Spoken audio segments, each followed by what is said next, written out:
राम राम सभी को। तो मैं आज फिर से एक नया वीडियो लेके आपके साथ हूँ, एक नई इन्फॉर्मेशन। तो आज हम बात करेंगे एमएससी नर्सिंग के बारे में। ठीक है, एमएससी नर्सिंग जो होती है ये आपका पीजी कोर्स रहता है। तो बहुत लोगों ने मुझसे ये चीज़ पूछी कि एम्स एमएससी नर्सिंग के बारे में थोड़ी सी आप इन्फॉर्मेशन हमें दीजिए। तो देखिए, मैं बात करता हूँ एम्स एमएससी नर्सिंग 2025 के बारे में। ठीक है, तो पहली चीज़ तो इसकी रिलीजिंग डेट क्या है। एम्स एमएससी नर्सिंग 2025 के जो फॉर्म है वो आपके मई में निकलेंगे, मई 2025 में। और 21 जून 2025 को इसका एग्ज़ाम होगा। ठीक है, यानी कि फॉर्म निकलने की डेट अभी नहीं कंफर्म है, बस ये है कि मंथ है कि मई में फॉर्म निकलेंगे, और बाकी एग्ज़ाम की डेट इन्होंने फिक्स कर दी है कि 21 जून को एग्ज़ाम होंगे। ठीक है, तो अब आती है दूसरी चीज़ ये है एम्स में किन किन एम्स में कर सकते हो। तो वो है दिल्ली एम्स, ऋषिकेश एम्स, जोधपुर एम्स, एम्स भोपाल, एम्स रायपुर, एम्स भुवनेश्वर, एम्स कल्याणी और एम्स गोरखपुर। ठीक है, तो इन सारे एम्स कॉलेजेस में आप एमएससी नर्सिंग अपनी परस्यू कर सकते हो। ठीक है, तो अगली चीज़ आती है हमारी एलिजिबिलिटी क्राइटेरिया क्या है।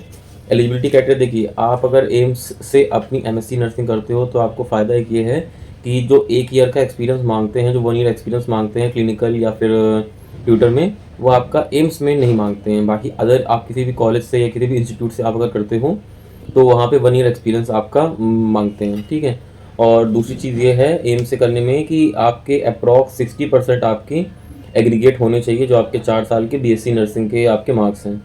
ठीक है, उसके बाद तीसरी चीज़ आती है हमारी एग्ज़ाम पैटर्न क्या है। एग्ज़ाम पैटर्न ये है कि आपके 90 क्वेश्चंस होते हैं जो आपको 90 मिनट में करने रहते हैं। ठीक है, एम्स में 90 क्वेश्चन आते हैं जो आपको 90 मिनट में करने होंगे। ठीक है, और अब एक बहुत ही इंपॉर्टेंट क्वेश्चन जो मैंने बहुत लोगों के वीडियोस के कमेंट सेक्शन में देखा कि लोगों ने पूछ रखा है, और मुझसे भी पूछा था कि जीके और रीजनिंग आती है कि नहीं आती है एमएससी नर्सिंग के एंट्रेंस एग्ज़ाम में। तो एमएससी नर्सिंग के एंट्रेंस एग्ज़ाम में जीके और रीजनिंग नहीं आती है। आपके सिर्फ 4 साल के जो सिलेबस है उसके रिगार्डिंग क्वेश्चन आते हैं। और क्वेश्चन का पैटर्न क्या होता है, क्वेश्चन का पैटर्न ये होता है कि जो मोर प्रैक्टिकल बेस्ड जो क्वेश्चन हैं वो आपके आते हैं। ठीक है, मेनली आपके क्वेश्चन जो आते हैं वो आते हैं आपके सीक्वेंस जिनको हम लोग बोलते हैं कि अगर हमने प्रायोरिटी वाइज जो क्वेश्चंस होते हैं कि जो चारों ऑप्शंस होंगे क्वेश्चन के वो सही होंगे, लेकिन हमें ये बताना है कि फर्स्ट हम क्या करेंगे या फिर लास्ट हम क्या करेंगे, या फिर अगर कोई प्रोसीजर है तो अरेंज करिए इन सारी जो भी काम है कि पहले ए करेंगे, फिर बी करेंगे, फिर सी करेंगे, फिर डी करेंगे। इस तरह के क्वेश्चन जो होते हैं ये आपके एम्स एमएससी नर्सिंग में पूछे जाते हैं या फिर एमएससी नर्सिंग एग्ज़ाम में पूछे जाते हैं। ठीक है, नेक्स्ट आपका सिलेबस। तो जैसा मैंने बताया आपको कि बीएससी नर्सिंग के जो 4 साल होते हैं उन्हीं के सिलेबस आपका जो उन्हीं का पूरा जो सब्जेक्ट है वही आपके एमएससी नर्सिंग का सिलेबस रहता है। अब जैसे इसमें कुछ इंपॉर्टेंट सब्जेक्ट्स हैं, जैसे कि एमएसएन, पीडिया, कम्युनिटी, साइकेट्रिक, ये सारे जो हैं फंडामेंटल्स ऑफ नर्सिंग, मेनली तो मतलब एमएसएन, गायनी और फंडामेंटल ऑफ नर्सिंग, इनसे क्वेश्चंस आते हैं। लेकिन मैंने तो कभी एम्स का एग्ज़ाम नहीं दिया, लेकिन मेरे जो कलीग हैं उन्होंने एम्स एमएससी नर्सिंग का दिया था और वो उसमें क्वालिफाई भी हुई। उन्होंने मुझे ये बताया कि एग्ज़ाम जो होता है वो टफ़ होता है आपका। ठीक है, तो बी प्रिपेयर फॉर दैट। और साथ ही साथ ऐसा कोई फिक्स रेशियो भी नहीं है जैसा कि ये लोग सिलेबस में देते हैं कि 50% जो है या 40% जो है वो एमएसएन से आएगा, बाकी का बचा हुआ गायनी से आएगा 30%, फिर 20% पीडिया से आएगा। ऐसा कोई फिक्स रेशियो नहीं रहता है। लास्ट ईयर या लास्ट टू लास्ट ईयर जो था, इन लोगों ने अपना CEN जो बोलते हैं जो एक सब्जेक्ट है आपका, और क्या बोलते हैं रिसर्च, और इन सब टॉपिक से इन लोगों ने क्वेश्चंस अपने पूछे थे, ज़्यादातर क्वेश्चन होते हैं। ठीक है, तो आपको सारा सब कुछ प्रिपेयर करना है, अच्छे से प्रिपेयर करना है।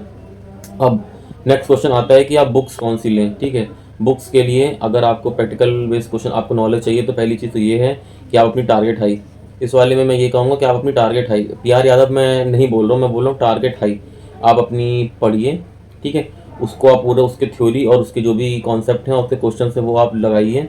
ठीक है, साथ ही साथ टारगेट हाई के क्वेश्चन आप अगर सॉल्व कर ले रहे हो, सब कुछ कर ले रहे हो, तो PR यादव से आप सिर्फ क्वेश्चन लगाओ।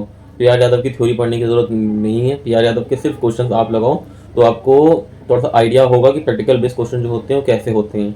ठीक है, और सॉन्डर्स जो है वो आप पढ़ सकते हो। ठीक है, अपने एक्स्ट्रा रेफरेंस के लिए और एक्स्ट्रा नॉलेज के लिए आप सॉन्डर्स को रिफर कर सकते हो, आप जा सकते हो। ठीक है, तो बुक्स के लिए मैं यही कहूँगा टारगेट हाई और PR यादव का वॉल्यूम 2 जिसमें आपके क्वेश्चंस हैं सारे। तो इतनी थी एमएससी नर्सिंग के बारे में सारी इन्फॉर्मेशन। तो अगर इसके रिगार्डिंग और कोई क्वेश्चन हो या और कोई बात हो तो आप मुझसे बिल्कुल पूछें।